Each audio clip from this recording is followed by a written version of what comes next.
Okay, let's get it going, man. What's up, people? You know, it's your boy G Bush back at it again.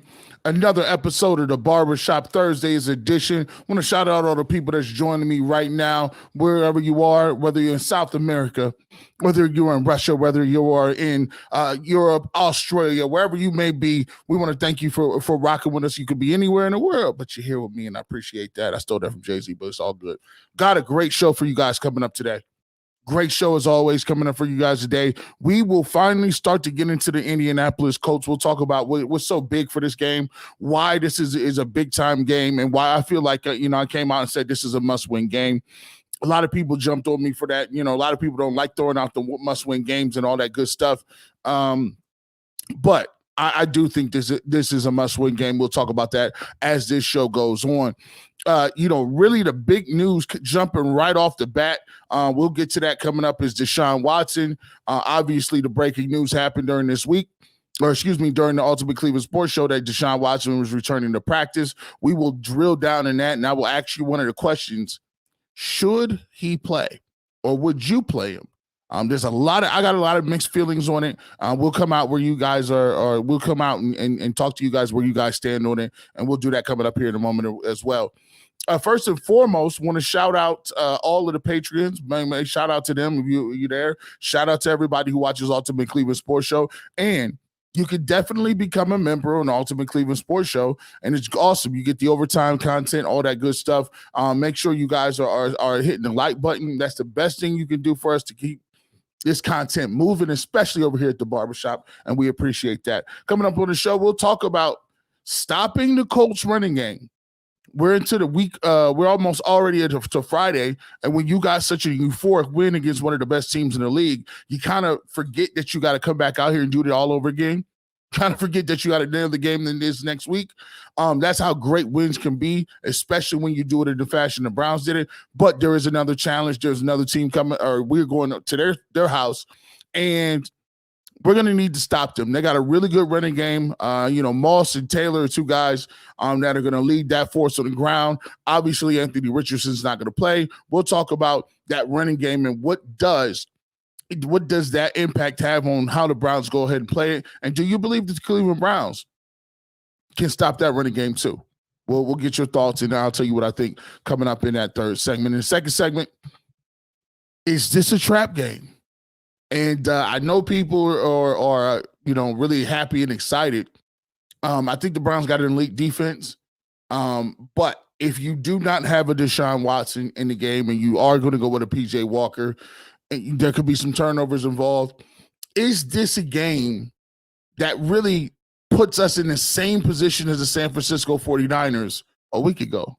I'll explain what I mean about that coming up in the second segment. And then first and foremost, let's get to the main story today. Deshaun Watson has returned to practice. He returned to practice today. I don't know how much he's going to throw, but the beat reporters and everybody else is going to get an opportunity for him to go out here and talk about whether or not he threw the football or not, how he looked or whatever. They don't get to watch all of the practices, but they'll get to see little pieces and parts they do. I'm anxious to see what they say coming up about that. But the big story was yesterday, he came out and he said, he talked about some things, and I'm actually glad for the brother to come out and do that. You know why? Because I was starting to get a little bit annoyed about some of these, like the press is corny. Like it, and I don't want to rag on the press all the time, but when they do corny stuff, man, like, Deshaun Watson, they're like, they believe almost like because he got $230 million, that dictates he got to act exactly the way they want people to act. People is coming up, some of my colleagues talking about, he should just do that for his teammates because his teammates got to answer the same question. I'm like, man, listen, and let me just give you this. Let me just see how dumb this is.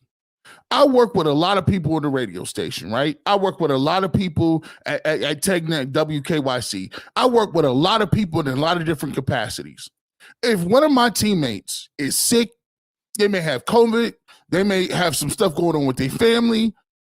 If people keep asking me or fans keep asking me, hey, what's going on with Jay? Hey, what's going on with Adam Poole? Hey, what's going on with Dustin Fox? Hey, what's going on with Ken Carman? If they keep asking me that in my timeline, it takes me no time at all to type, hey, man, I think he's dealing with some personal stuff right now. I'll be praying for him. I don't know when he's going to be back. G. Bush, what's going on with so-so? I mean, I think something going on with his, he may be sick a little bit. I talked to him a couple of days ago. He trying to get back, but I just hope he get better. It's that easy. It's that simple. But what they be trying to do, they think they so slick. They think they so slick and smart. It'd be so funny to me.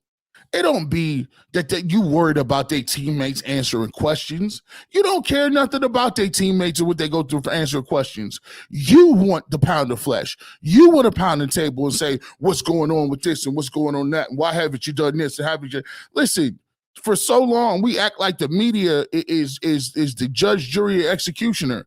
Because now everything goes in a court of public opinion, and they understand that they can sway different personalities and different thought processes about people. So if he doesn't answer what's going on with him, we all just want to know. Bro, you're an adult. You're a grown man.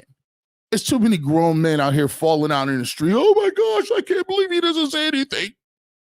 And $230 million does not give you the avenue to think that he's going to do what you want him to do. At the end of the day, he's here to play football. I wish people would stop with that stupid talking point of $230 million, because it's starting to sound like either A, you're jealous, B, you don't know what's going on, because it's 7, 8, 9 quarterbacks making more money than him. Now, but it's the guaranteed dollars. No. Let's just call a spade a spade.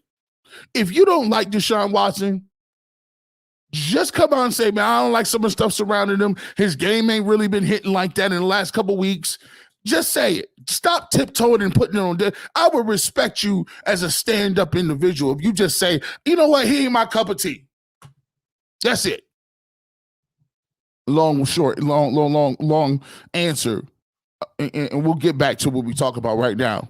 He did return to practice. And what I did love about what he said was, look, he answered all the questions. He talked about what's wrong with his arm. He talked about what was wrong with his shoulder. He talked about what his timetable was. And now, since you've heard it, you can be quiet, and you can figure out when he's going to play, because he just told you right here. Now, if you keep asking the question, that's up to you. Let's take a look at it and see what he said. Let's go ahead and take a look at this. Watson goes on to say, I think so. Watson said Wednesday when asked if he'll suit up per NBC Sports. It just depends on the process of the medical stuff and the treatment and the rehab we've been doing day to day. It's up in the air for sure. So, okay. So you don't put it's up in the air. Don't look anything into it. Do you know what up in the air means? Nothing solid or concrete. When exactly will Watson's shoulder be healed enough to justify his return to the lineup? He says, I'm not sure, the QB said Wednesday. This is my first time dealing with a rotator cuff. It could be tomorrow. It could be Sunday. It could be 2 weeks from now. I'm not sure. I can't put a timeline on anything right now. That seems pretty self-explanatory, does it not? I'm glad you came out, Deshaun Watson, and put all the rest to bed. So when people keep bringing this stuff up, trying to start the tabloids, all that good stuff, I could just refer you to Exhibit A right here. Well, I don't understand his teammates. No, Exhibit A right here. Well, what does he really have in his shoulder? I don't know what's going on. Is it a bruise, contusion? I don't know, G. Bush. Right here, Exhibit A. No speculating. Here it is. At the end of the day, now we could move on and talk about football, and we shall do so. Let's get to this. Would you play Deshaun Watson at less than 100%? It's a tough one. I've struggled with this. Shout out to Bernie Kosar, who was in studio. Great show today. Shout out, if you got an opportunity, go check that interview out. Bernie was with us for 2 hours. He broke down. He was part of the panel on UCSS. Great show today. He talked about having this injury, this specific injury, when it comes to the rotator cuff. He said something that was very keen, and I love the fact that we are able to have guys like Bernie on who have had that specific injury, who know what it feels like as a quarterback. You're not getting that nowhere. That's why I big up a lot of different places of what we do. Like, it's a lot of people, you're not getting there. I got opportunity to sit right next to Bernie and say, listen, Bernie, what are you worried about with that injury? He says, listen, the injury is not about pain. He said, trust me, I've had a lot of surgeries, G. The injury is not about pain. It's about the inaccuracy.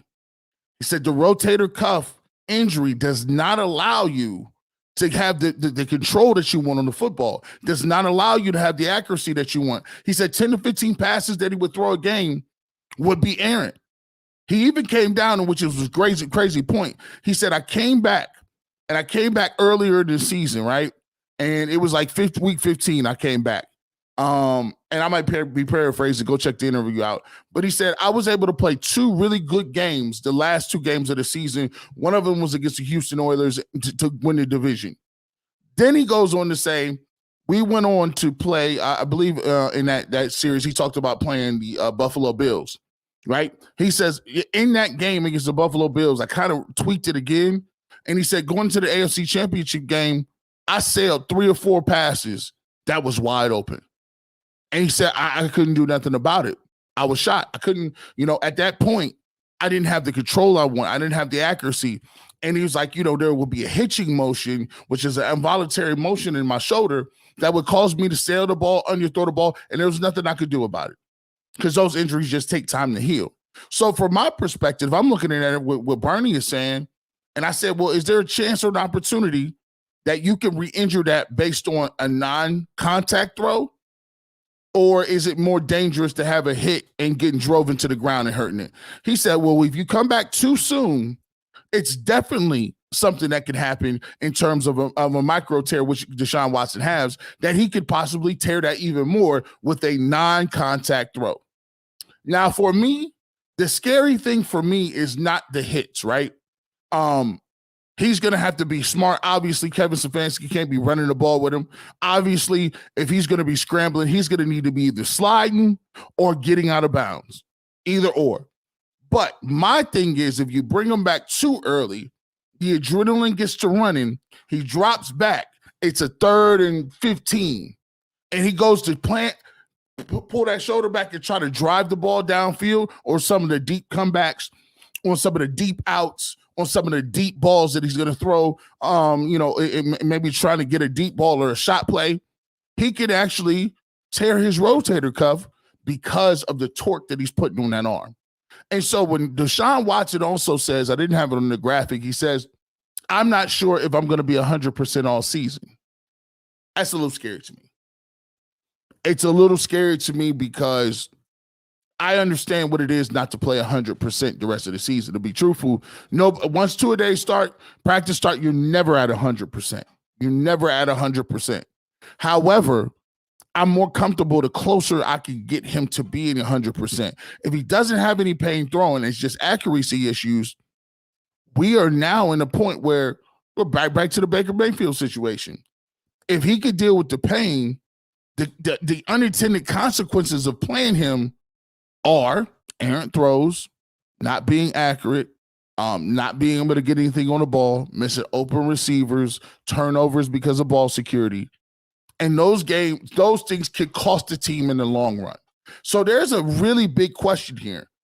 Give or take, when do you bring them back and what is the soft spot? For me, I'm going to give you this, and I want you guys to get your questions ready.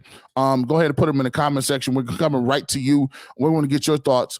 Could Deshaun Watson risk further injury? And what game would you bring him back? Let me know what game you would bring him back. Also, let me know if it's not the Colts game, the next game is against Seattle, and then the next game is against the Cardinals, and then there's a November game where we at Baltimore. So those are your next 4 games. The next 4 games are the Colts, Seahawks, Cardinals, and the Ravens. Let me know where you would go with that. For me, I'll take a look at it, and my understanding of it is I wouldn't bring him back today against the Colts.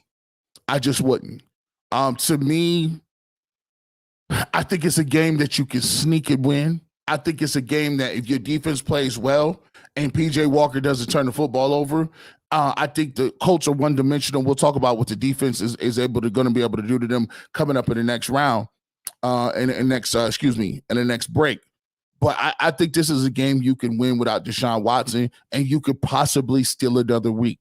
If he says he's 75% and he waits another week and I can get him to roughly 85%, I'll take that because now he can protect himself better. I don't have to really necessarily think about the throws where he tears his rotator cuff just by pushing the ball downfield. He's out of those woods. He still has to be mindful of sliding, doing, and running and all that other good stuff.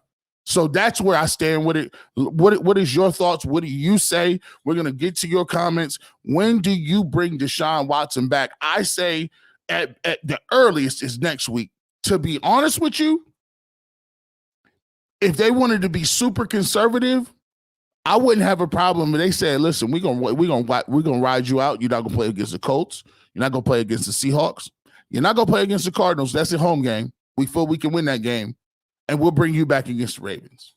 Now that's super conservative, and obviously Deshaun has a lot to say in that in terms of his body and how he feels. But to me, I would not play him tomorrow. What do you say? Let's get to the comment sections right now. Let's get this down.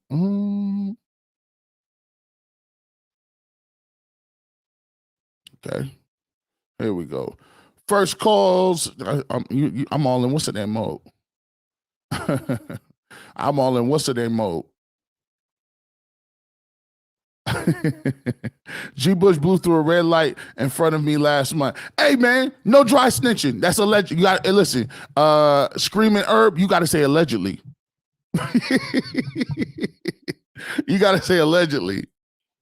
Christopher Gillespie said, I think Watson will still get his game back. Obviously, I hope he gets his game back after he sits out a while. Where do you bring him back? Where do you bring him back? Let me see. DW4 has sucked at every game but one. Now he's hurt, and it might be because he doesn't slide. I cringe every time he runs. I do cringe when he runs a little bit because not that he's like looking terrible doing it. It's a simple fact that you know what it entails. You know what it entails when he runs the football. I ain't gonna hold you, G. A lot of folks that be hating on Watson look the same. I'm just saying. What you mean? They look like Steeler fans? Book 503 says, nah, I wouldn't play him. Christopher said I would. It's a lot of no's. Max, no. Nicole, no. Ryan Boone, no. I do not play him unless he's 100%. Eric the Great, sit him down. Red Right 88 says I like that name. If it means re-injury, absolutely no. Let me see here.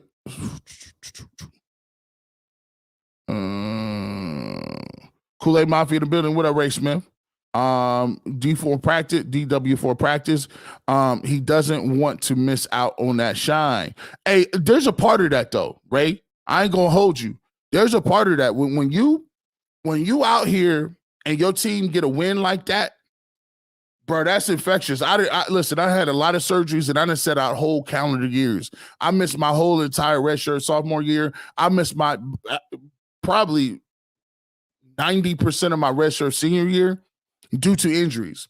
And when your team is winning and they get that big win and they in the locker room and they dirty and they taking their pads off and they giving the game balls out and you in the heat of battle, man, you be over there sick as heck, bro. You be sick. You be like, man, I'm happy for you, but as a competitor, you want to be out there. You seriously want to be out there trying to do what you can in order to get that dub, and especially when he was playing well when he left against Tennessee. So that's a big part of it. Let's get a couple more in here too. Jack Tulliver says, not to mention the way he plays, he will injure the shoulder because for whatever reason he doesn't slide and like to charge into defenders. Let's get a couple more. Michael says a 70% Deshaun Watson is still better safer than PJ. If he is not at risk of re-injury, I think he just goes whenever he wants to go. I think that how he feels is a big part of it too. I do think that. I think that. I like Roderick Beasley says he's not bringing him back to Arizona. He's the first person that gave me a name. I wouldn't be mad at that because it's the first game that they'll be back. I think you could definitely win that game, and it's in here in Cleveland. I think Seattle's a tough game. Brittany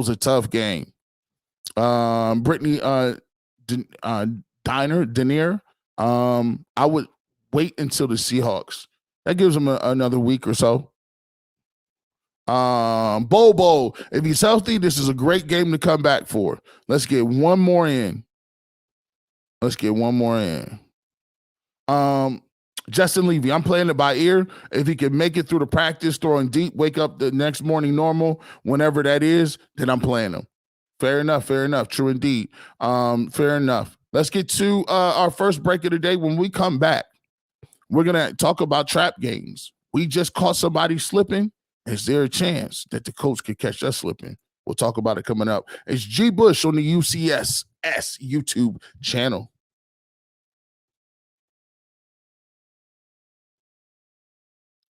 All right, people, you already know how we give it up, man. One of the greatest things that I like to do is over here on the barbershop, we like to do something creative. We pride ourselves on being the most interactive. We pride ourselves on giving back to the community and really building a grassroots effort to build our fan base in the barbershop. And we do that by pouring back into the people, giving give backs, all that good stuff, man.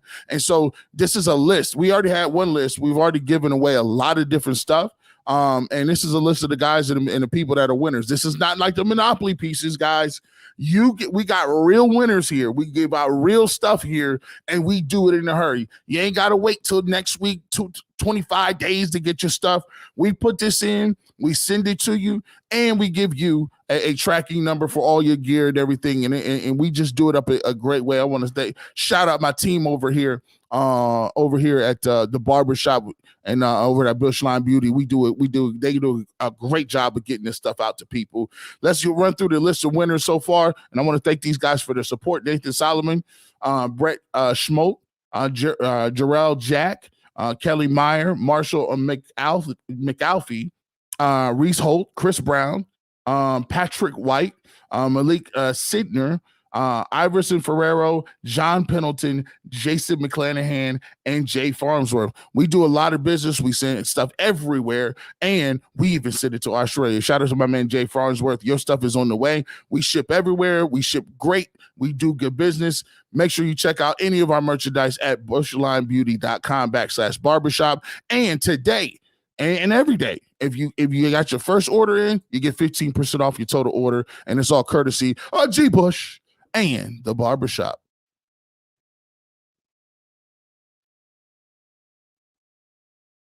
All right, let's get right back into this thing. I talked about how the Cleveland Browns came out there and tested and beat the 49ers last game. And one of the things that happens when you do upset a team is you come back the next week and everybody's patting you on the back. Everybody's telling you how great you are. Everybody's telling you the defense is the most dominant defense since the 85 Bears. People are saying, oh, PJ Walker's a darling. We doing what we need to do. All those things keep happening, right? And so you might fall into a situation where, is this the same position the 49ers was in?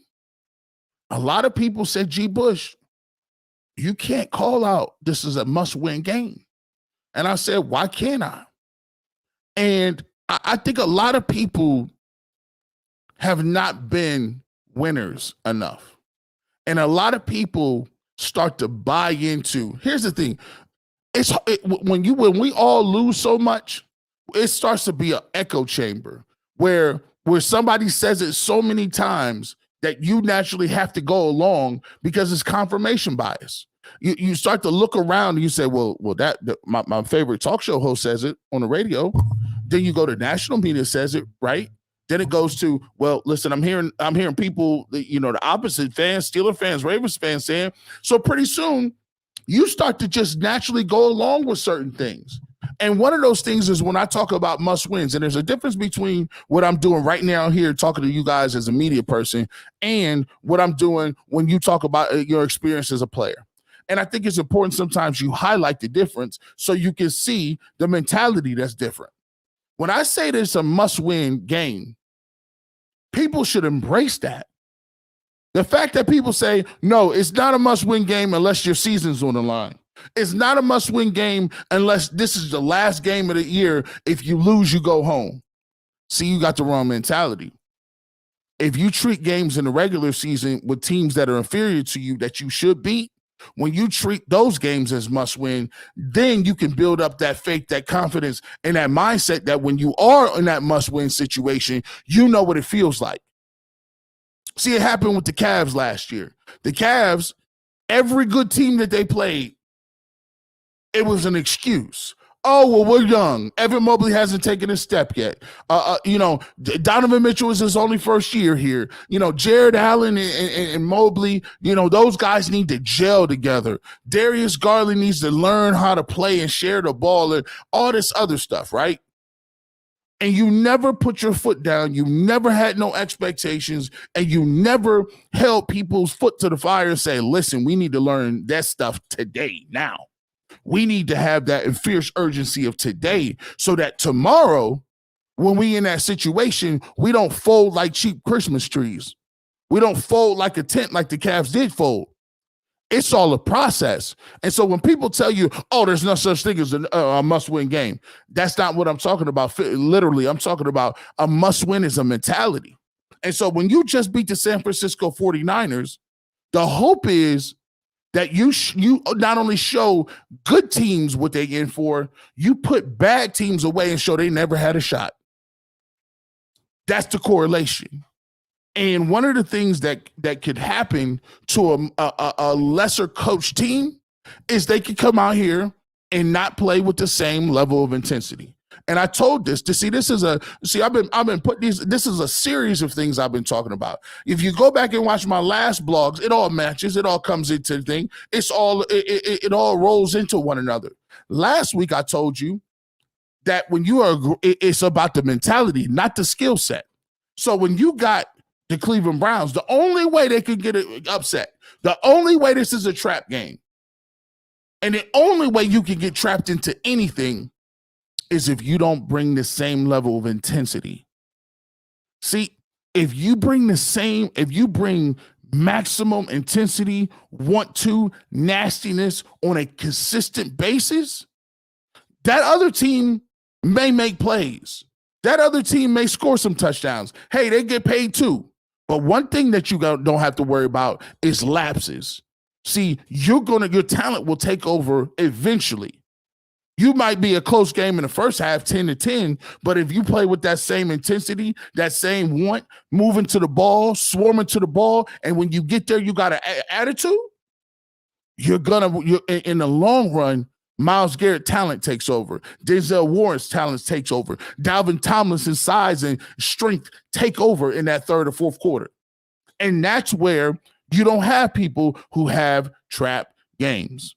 The reason the 49ers had a trap game is because they spent all their time acting like this was some sort of food fight. They act like they was having some sort of riot. They act like they like they was in some gang war. That ain't where the game is played, fellas. That's bravado. That's extra. When they did that, I sat back and was like, oh, we got them. Oh, we got y'all. Oh, y'all spooked. Why would y'all be coming in with that type of energy? When you know you better than somebody, all you is focused on executing. Y'all was focused on pushing people like that was going to intimidate somebody. I already knew what was going on. Y'all ain't ready to play. And so for the Cleveland Browns to have any sort of setback or to allow anything to get in your mind about setbacks, it ain't happening. Because let me tell you something. As good as they play, I know Jim Schwartz is going around telling them this. Zadarius Smith, how you going to get cocky? You ain't got no sacks yet. I know what he's telling him. He telling Myles Garrett, you doing your thing, but you ain't got many sacks. It's this guy. You ain't got as many tackles for loss as him. They done already moved you up out of the way. They already think Bosa better than you, and they think TJ Watt better than you. You ain't got nothing to be rested on your laurels. Hey, Denzel, you been getting a lot of knockdown passes, but you and Greg Newsome ain't got no picks yet. And them safeties, I ain't seen enough hits. I ain't seen enough takeaways from the safeties neither. You see how that rolls?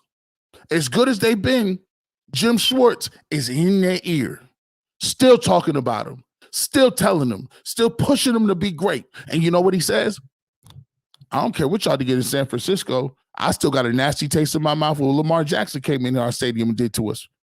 What Justice Hill did, running around like he's somebody. And they didn't even have a whole lot of people on their team. What y'all was sad because Deshaun wasn't playing? What y'all was just upset? You melted and gave up 28 points because your quarterback wasn't there? That ain't good enough. I don't care who playing. I don't care if Barack Obama's your quarterback. We better be, it's a standard that we live to over here, and you didn't live up to it that game. You gave up 28. That's a nasty mark on our resume. That's what Jim Schwartz is telling them. There is no time for all of that half-step and stuff. That is why I know when I say something, and they'll be like, oh, how do you know the Browns ain't going to fall back? You think Jim Schwartz care about that? He like, listen, I ain't seen it there. Y'all ain't made enough plays yet. Y'all ain't got enough turnovers. We still getting penalties. We had penalties last week. Face mask. We look undisciplined that first drive. And I'm just telling you how he gonna tell them. This is the reason why I believe there's no step back. Because PJ Walker is still PJ Walker. He gave him 2 interceptions in our own territory. So they're gonna have to play out of their mind still. That's the mentality, and I don't think that changes. I don't think that changes. I think that is the point when we talk about the Cleveland Browns and when we talk about what's different about them is because now they have a guy who's a head coach with head coach experience and head coach pedigree and a guy who's done it and a guy who's won and a dude who has wins under his belt and a dude that is basically a nasty SOB when it comes to keeping it real, like where we at in the progression of it. And I think the best thing that they did was juxtaposing the way Kevin Stefanski handles himself. He's more soft-spoken. He's more analytical. He keeps a lot of stuff to himself. He defers over there. The best thing they could have done is hiring 2 head coaches for the special teams as well as the defense, because now you could be over there and look at your play sheet. You ain't got to worry about motivating Jim Schwartz. He know what the game is. You just worry about getting the offense up to a point where you can help the defense out, right? And that's another reason why I believe I would sit Deshaun Watson for this game, because I do feel like he's not going to let a letdown come up in this game. Let's get back to you. Let's get to your thoughts. Are you scared? Any trap game, any letdown, any of that stuff? Are you scared about that? Let's get to some of your comments right now. All right, who's up first? Let's get to some of these comments.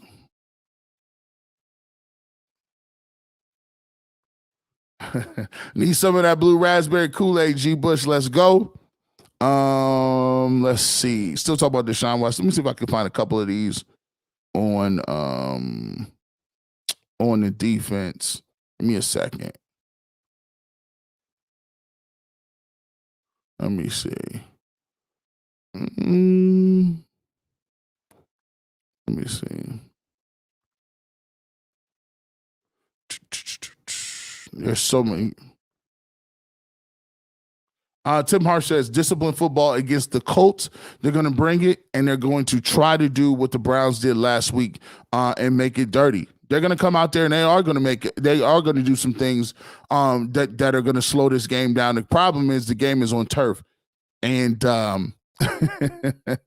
it's on turf too. So this is a game that I really feel like is going to be a situation where they better continue to understand that they're gonna come with that type of energy, and I feel it. And the Browns traditionally have not played very well in Indianapolis, by the way. Joe, 70,000 Kool-Aid towels in the stadium. You must have been looking at my rundown. We're gonna show you some Kool-Aid towels here in a moment too. We're gonna show you, and you're gonna get an opportunity to win some of those too. Poised for duty. Yep, the 49ers are feeling themselves at the blowout to Dallas. And see, that's why I asked the question. They came off a blowout to Dallas. For us, it's kind of like the same thing. That was the 49ers was our biggest win of the year. So I think that they should be wise in preaching, hey, listen, we're not going to have no letdown right here. Listen. Hey, Joe Manick says, don't take the Colts lightly. They have Taylor again. Taylor and Moss, we'll talk about them coming up in a moment here, too. They present some things on the ground where you can get it done. By the way, Gardner Minshew will be at quarterback. Anthony Richardson is out for the rest of the season.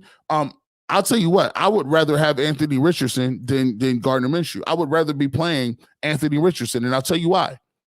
Gardner Minshew is a guy who's a veteran. He's not a world beater or anything, but when you playing a veteran, those guys aren't going to give you certain things. They know how to read certain coverages. They're not going to give you that many interceptions. They could read some things better than a rookie, even though Anthony Richardson is a much better athlete, got a better arm, tremendously way better upside. He's still a rookie. Ball security is a thing. Understanding reading coverage is another thing. Predetermining routes where they go is another thing. Trying to squeeze the football in tight windows. All of those things are things that rookies do. We learned that lesson with DTR. Even though PJ Walker is not better than DTR, in my opinion, as far as his skill set, PJ Walker understands certain things and at least gives you a chance to make a couple plays here or there to get it done. G. Bush, no days off. What's up, my man? G-Bush started today. Browns are 3-13 after a win. This is definitely a trap game that needs to be won, period. I totally agree. This is a trap game. And by definition, by the team, everything. They don't have their starting quarterback. They look like a team that's not very good. They got a journeyman quarterback. They are really one-dimensional. And you get those guys after you win a really big game. You need to pounce on these guys early, take them out the running game, and then feast on what Gardner Minshew isn't able to do in the passing game. Let's keep it going. Phil Bowman, there are only 17 games. They are all must-wins. I like your mentality. I love it because the games that count, just like we talking about right now at the beginning of the season, count just like they do at the end. I despise when people want to play the schedule game. Well, if we lose 2 games, we still got an easier schedule down at the end. When I'm like, bro, stop. You don't know who you're going to have injured. You don't know what that team going to be coming in hot. You don't know who they're going to acquire. You don't know if they, come on, you can't call that out. I'm into winning my footballs while it's in front of me. Michael, this is semantic. You can't be mad for people. Must win is actually taken definitionally. Nobody is saying that they shouldn't take the game seriously. Like literally nobody. Well, here's the thing.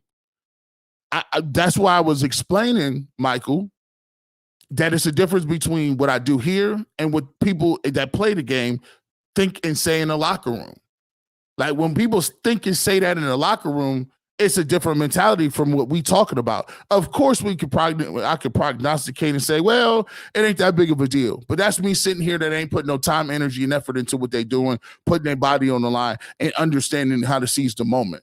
Here's my thing. If the Cleveland Browns want to be known as a relevant football team and they want to get to a place, they need to start looking at teams on that schedule as that is a winnable game. We need to do something about it, and we have to win that game. There are times where you look at the Jets game last year. That game was won in the grasp. Somebody on the sideline needed to say, we are not going to lose this football game. And instead, no one did, right? And they lost. So these are habits that you build now. I get what you're saying. It is a semantics argument, but if they want to be who they want to be, they're going to have to get there. Let's get to I got a super chat coming up. Appreciate the super chat, my people. Super chat is available. Let's get to this. A-Dub Sigma says, I play Watson before these tough games. He need to have a game like the Colts to practice his rhythm and slow work that shoulder. That's the thing too. I can't knock you on that. I do think in the back of my mind about rust, because the situation with rust has always been like this a little bit too. With Deshaun Watson, that rust has not been shaken off exactly all the way. I mean, he's not really he played one great game. I thought it was a good game against Tennessee, and so now he's been off a couple more weeks again. It's going to take him some time to get back into it. Those are all good thoughts, and we'll definitely be monitoring that and getting to it. Coming up in the next break, we'll talk to you about next segment. We'll talk to you about what are some things the Colts really bring to the table that might give the Browns problems. We talked about their run game, and we'll actually dive into how the Browns go about making sure this isn't a trap game and getting off the field on third downs. It is G. Bush in the barbershop on the UCSS YouTube channel. All right, guys, you've all been waiting. You've all been waiting. It is time to give out some gear. Time to give out some stuff, and we're gonna give out these, man. Let's get right to it. If you send the code word of the day is barbershop. BARBERSHOP to gbush91.com by 12 a.m. on Saturday, 10/21/23. You'll be entered into a random drawing. 2 lucky winners will win the Browns Kool-Aid Mafia rally flag, courtesy of G. Bush in the barbershop. Hold on, guys. I got one right here I want to show y'all. It's completely awesome. Hold on.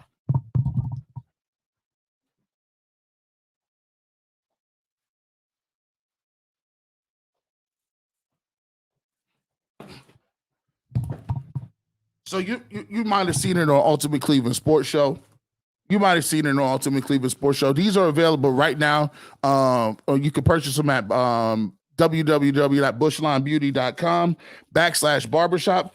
But I just got these in right now, and these are spectacular. You can wear these like handkerchiefs. You can wear these as long. You can just put them up in your office. I put mine like it's my flag. This was inspired by the terrible towels. I used to always be upset by the terrible towels and how it was back in the day when they would be waving the flags all over our stadium. And I'm like, man, I hate them terrible towels. So I was doing the Kool-Aid Mafia thing, and I wanted to have the rally flags, and I came up with a cool design, and my people got it done. Let me open this up. And these came out way better than I even thought they would. I mean, this is crazy. These are awesome. These are durable. This is going to be a wild thing. When you're wearing this in the tailgate and you're rocking your brown stuff proudly, and it's the first thing that we got that's kind of orange. I got the brown and I got the blues and the tough stuff, everything like that. Let me take this off really quickly. And let me show you guys. This is dope. Boom. This is spectacular.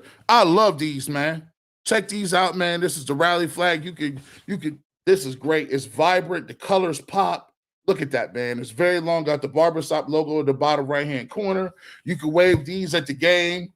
You could put this on. It's long enough. You could just drape it on like a cake, bro. Just put it on like a cake. Just put it back here. Just get your money off. But, these are awesome. We'll be giving away 2 of these. So go ahead, barbershop, 2gbush91@hotmail.com. We'll be giving 2 of these away. You can get these right now for a really great price, 15% off at bushlinebeauty.com/barbershops. Shout out to the Kool-Aid Mafia, by the way. Shout out to the Kool-Aid Mafia. Great job. Awesome. All right, let's get back onto it, man. Once again, Cleveland Browns. This is a game I think they could get. This is a game I think they will get. But if they want to do it, they're going to have to do it by stopping the run. Moss, I think, is Zach Moss and Taylor are two of the, they got a 2-head monster now. Taylor actually came back. We know about his holdout situation. I think Zach Moss is like 4th in the NFL, got 400 some odd yards on the ground. This is a game where the Cleveland Browns have done an excellent job on the run, making sure that people ain't playing around. They shut down Derrick Henry. They shut down Christian McCaffrey. Joe Mixon didn't do anything. Najee Harris didn't do anything. In the run game, they've been historically great. Now comes a game on turf. Now you're going to get a Moss and Taylor is a home run hitter. He's one of the fastest backs in the league. If you miss him, he's out the back door. One of the things that we want to do is eliminate the big plays when it comes to this. Everybody up front. I was talking to Bernie Kosar, and he was talking about the old Buddy Ryan 46 defense. Got the line at the line of scrimmage. You got the strong safety up there, buttered up against the tight end, not letting guys move, do anything. This might be a game where the Cleveland Browns say, look, if you thought we had a lot of people in the box against the 49ers, just think what we going to do. Just think what we got for the Colts. Just think what kind of smoke we got for the Colts. That's an 8-9 man box game right there. And you got guys that are on the outside and corners who definitely have the matchup perspective. Emerson coming off his first interception. Denzel Ward playing well last week. Now, Greg Newsome did not practice yesterday. I'm waiting to see what the scouting report or the injury report is on him. But, they got Josh Downs. I like him as a young receiver. But besides that, the Browns, up and down the rosters and the depth chart have the advantage when it comes to the Colts offense versus the Browns defense. If you can shut these guys down, you can have a situation where you want to make Gardner Minshew beat you in the pass game. And you already know what that is. You have nothing for that in terms of stopping the pass rush, rotating those guys in. But it's all going to start on the first and second down. I don't know who was talking about this, but they talked about how 49ers talked about, the Browns defense and what made the Browns defense so good. And they talked about the tenacity and the ferocity that they play on first and second down. They talked about how they changed the line of scrimmage. Their goal is to get their heels at 2-3 yards in the backfield. And so when you stop teams on first and second down and you rally to the football, you're taking one of their best aspects that they got, the run game, especially if you don't have the quarterback. It's almost like the Cleveland Browns are actually playing the Colts, but they understand the Colts' shortcomings because the Browns have those same shortcomings. If you ask me, the Colts have a better backfield than the Browns, and I think Gardner Minshew is better than P.J. Walker. So the Browns know exactly how they watch each other in practice. The defense knows exactly how the Browns want to play because they should know how the Browns play. Will tell you how the Colts will play because it's kind of the same situation. Don't have your starter at quarterback, and they're going to be a little bit, a little bit out of water, so to speak. But I do want to say this: you got to respect who you playing, and this is why I don't chalk nothing up. I refuse to chalk anything up in this league because I'm going to enjoy every win. I'm going to actually dial in for every game. And it's 17 games, and we don't have no time giving them away. So I'm not going to be looking towards Seattle, none of that. The goal in front of you is the Colts. And the Colts winning to Baltimore against Lamar Jackson and won a football game. Don't be one of those guys that you see at the bottom of the ticker and you put all that energy and effort to winning the game against the 49ers, and they say, well, same old Browns. How do you beat the 49ers one week and then the next week come and lose by 13 to the Colts? See, I think it's a cop-out when people say it's a week-to-week league. Yeah, I understand it's a week-to-week league, but every week I'm trying to win. Week to week don't give you that don't give you a pass to lose. That just means it's a different set of circumstances and a different challenge that another team presents. The goal is to get the dub. The goal is still the same. And the Browns, if you look on paper, and if you want to be known as a dominant defense, and if you want to get that cachet, which I think they can, if you want to be known as the number one top defense in the league, you got to go out and prove it every week, not just against the good teams. You got to come out and prove that against the teams like the Colts, who are at home, who are going to play hard, who do have a lot of different – they got some weapons too, but you got to have that mentality and the mindset. And I need Kevin Stefanski to understand in this game, if Deshaun Watson does not play, and I'm operating off of – and here's my thing. I'm operating as if Deshaun Watson will play. I think if he wouldn't have practiced today, I think he would have been a guy that would have not played. I think he will play, which tells me that if you do have a Deshaun Watson, you need to augment the game plan a little bit. I come back right with the P.J. Walker game plan. We ain't doing nothing crazy. We ain't doing nothing spectacular. If you come back with the P.J. Walker plan for Deshaun Watson, The passes that he missed, and Mark Cooper was wide open. The pass he missed to Elijah Moore, and he was wide open. The times he didn't see the check down over there wide open, Deshaun Watson should hit those plays. And if he hits those plays and we run for 150, 160 yards, Cleveland Browns get up out of there with a win. But one thing I don't want to see, Kevin, don't make me take this back. I gave you a signature win against the 49ers. Do not have this man, I repeat, do not have Deshaun Watson out there dropping back 5 to 7 step drops, passing the ball 45 times when he just came off an injury. He has a tear in his shoulder. Come on. Don't make me go that route. I think we're all a little smarter now. I think we're past that.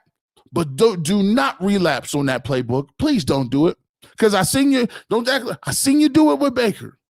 I'm like, I could have swore this dude was hurt. Why are you dropping back 46 times?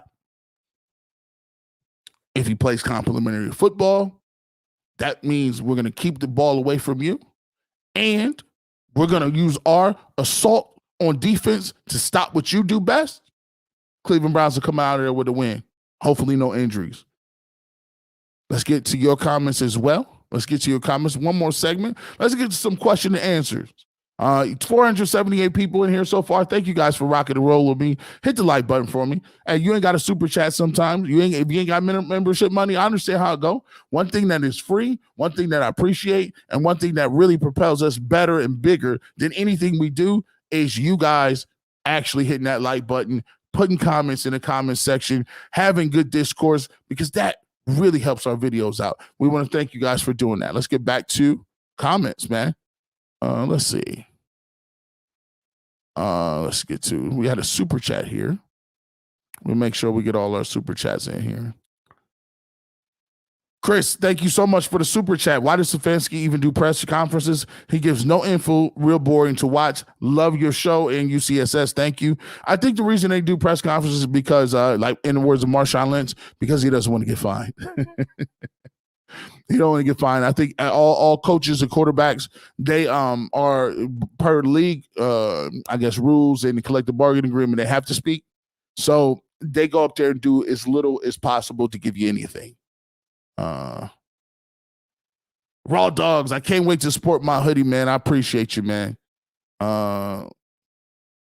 Lindell White hated the terrible towel more than anything. Oh my goodness. Jesse Adams says, crazy how you guys are back on number 4's jock. This channel's too fair weather and inconsistent. See, this is, so I will say this. I think fans, they have a misconception of what it is that you do. My job isn't, as a media person, isn't to be the cheerleader for everything that the Browns do. Sometimes the Browns are going to be terrible, and I have to say they played terrible. Sometimes I'm going to look at things and say the Browns played awesome, and I'm going to say they played awesome. Sometimes the Browns are going to do something that's a head scratcher, and I'll comment on it. But whatever anything is, your job is to commentate on the team and to be entertaining. Like people say, you're flip-flopping. That's the nature of football. Like if I play football, when I played and there's my coach is in the room and he's showing me my film work. He said, you didn't do the right play on this one right here. You was in the wrong gap and you ran the wrong play. Am I going to look up and be like, well, coach, you're kind of being a flip-flopper. You haven't been praising me all too much today. He looked at me like, bro, if you don't get up out of my room, he might take my scholarship. Like, it's not his job to be my cheerleader all the time. It's his job to tell me what I'm doing wrong or right and for me to correct it, or to give me praise and positive encouragement when I am doing the right thing. So sometimes I think fans, if they're used to you saying something positive, all of a sudden is, wow, we're going to expect you to say positive things forever. That's not what the job entails. It's just not.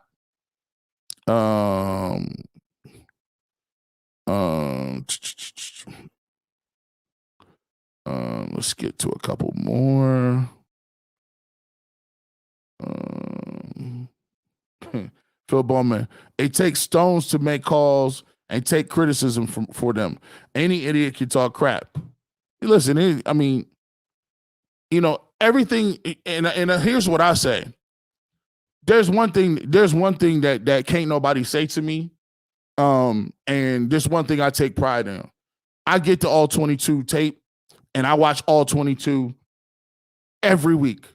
I watch the entire game every week. That's the coach's film. I take a look at that and then I go back and watch it. I've seen every game multiple times. I think I'm the only person in the industry besides a few guys. I know Jake Burns watches a lot. I know Quincy Carrier watches a lot. There's a lot of guys on the Orange and Brown Report that watch a lot. But in terms of this mainstream on TV type, like ain't nobody watching these games like this. Like I'm really watching these games, all 22. I'm looking at the line. I'm looking at the routes. I'm looking at all of that. So when people say you just being negative or criticism, I mean, you can say that, but what I'm telling you is based on research and studying it. And a lot of people just don't do that. You can't get nothing from the regular TV version. That regular TV version, you ain't watching linemen. You don't know what the coverage is behind them. All you doing is following the ball. It's a lot of people that can follow the football and make it seem like they smart. I mean, but that's not it. I'm come from a different era. Like, I can't even tell you. Like, I don't feel good about saying what I'm saying unless I go watch the tape. And that's one of the things I can say to coach. When they tell you, that's why they tell you that for a reason. Coach, it looks like you couldn't stop the run today. What was going on? I don't know. I got to really watch the tape. He really do. You don't know if they was just blocking you. You don't know if you had missed assignments. You don't know if it was missed tackles. You really legitimately have to do that. You really do.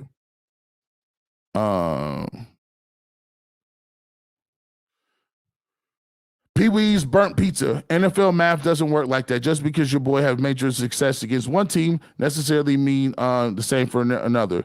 The Colts have big guards and can get to the second level.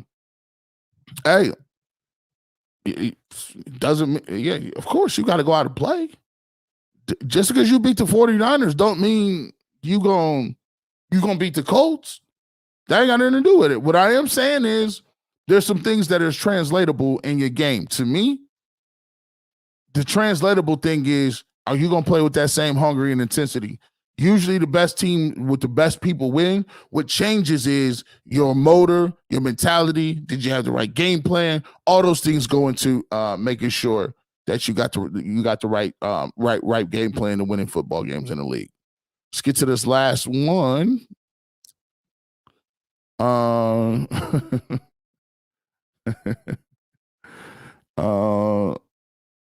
Let's see. Let me get this. John Miller, what's up? The industry report. Mary Kay tweeted, said the hamstring for Newsome is limited today. Let's get one more. Local artists here got to get together for some Kool-Aid Mafia art in the Cleveland area. Michael, man, hit me up at gbush91@hotmail.com. We'll see if we can link up, man. All right, man. So we had a great show today. Make sure that you are watching this. All of these will be on demand. Make sure you give it a like button out here. We'll get back into it. Make sure you catch us tomorrow. Tomorrow will be live on WKYC from 12:30 to 1. Make sure you check us out over there on national TV. You can check that out as well. Also, don't forget Barbershop. If you're in the local area, you can listen to my radio show, Barbershop, 8 a.m. to 12 p.m.